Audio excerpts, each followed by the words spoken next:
నమస్కారం అండి. ఈనాటి కమ్మని కథ పేరు ఆశపోతు నక్క కథ. వినిపిస్తున్నది మీ విజయభాస్కర్. ఒక అరణ్యం నందు వేటగాడు వేటాడుచు ఒక జింకను చంపారు. దానిని వాడు భుజాన వేసుకుని పోతుండగా చూడక అటువైపుకు వచ్చిన పామును తొక్కినాడు. వేటగాని కాలి కింద పడిన పాము చనిపోతూ ఆఖరి క్షణాన అతడిని కాటు వేసింది.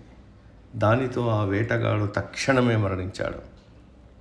ఇలా జింక, పాము, వేటగాడి శవాలు ఆ అడవినందు పడి ఉన్నాయి. అప్పుడే ఆహారం కొరకు అటువైపుగా వచ్చిన నక్క ఈ మూడింటిని చూసింది. అంతే, దాని ఆనందానికి అవధులు లేకుండా పోయింది. ఈరోజు లేచి ఎవరి ముఖం చూశానో ఒకేసారి జింక, పాము, మనిషి దొరికారు. ఈ ఆహారం నాకు ఎన్ని రోజులకు సరిపోతుంది. ఇక నాకు ఆహారం కోసం ఎటువంటి కష్టము లేదు అనుకుని కొద్దిసేపు ఆనందంతో ఉవ్విళ్ళూరుతూ అటు ఇటు గెంతింది. ఇంతలో ఆకలి విషయం గుర్తొచ్చి ఈ పూటకు ఏది తిందామా అని మూడింటి వంక చూసింది. అయితే ఆ మూడింటిలో దేనిని తినటానికి దానికి మనస్కరించలేదు.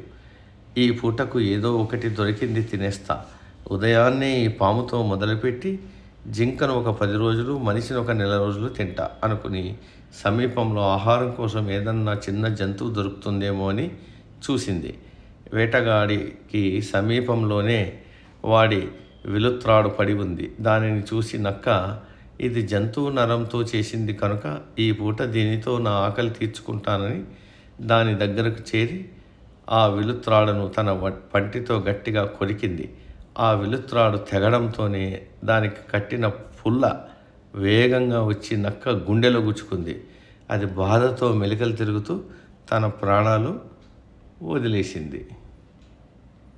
సమాప్తం.